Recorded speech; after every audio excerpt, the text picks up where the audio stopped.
Hey, it's Sean Whitfield and Casey Orr, and we're keeping you up to speed on iTruckTV.com. We went road course racing this weekend in Sonoma, and while the drivers were turning left and right, the man that ends up in victory lane is, well, it's a guy that we haven't talked a lot about his on-the-track exploits as of late, and it's a guy that has never won a road course before. We, of course, are talking, Sean, about Carl Edwards. That's right. Roush Fenway Racing has certainly had their challenges so far as we just ended the top 16 races of 2014. And we saw a lot of drivers on the racetrack, Casey, that was driving a little bit more aggressive than what they normally would at this time of year, since the points and the plan has changed on how you get into the chase.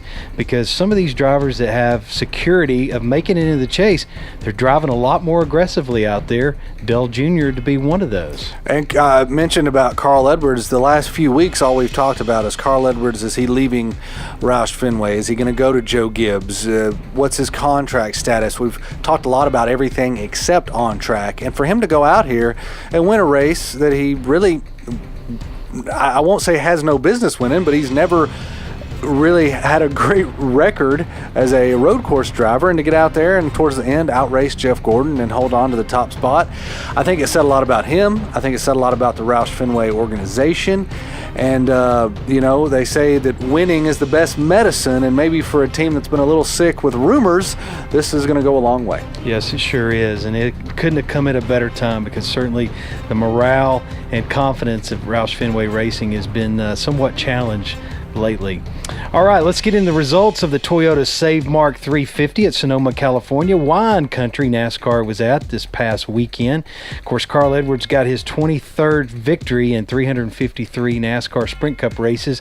This is his second victory and 8th top 10 finish in 2014. This is his first victory and 5th top 10 finish in 10 races at Sonoma Raceway. Jeff Gordon came in second, posted his 18th top 10 finish in 22 races at Sonoma. It is his 12th top 10 finish in 2014. Also, Jeff Gordon holds the record of the active driver with the most wins at Sonoma with 6.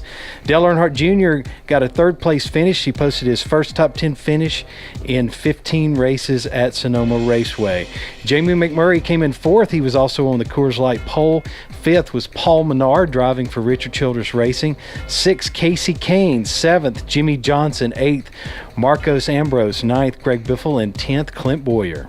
Ryan Newman finished in 11th, Kurt Busch 12th, Brian Vickers 14th, Danica Patrick with a top 20 finish, finished in 18th, just ahead of her boss and teammate Tony Stewart in 19th, and Kevin Harvick, another disappointing day. Strong car, led 23 laps, but some errors led to a 20th place finish. AJ Allmendinger also led 35 laps, got into an incident late with Dale Earnhardt Jr., finished 37th, and Matt Kenseth also in an incident with Dale Earnhardt Jr., finished 42nd.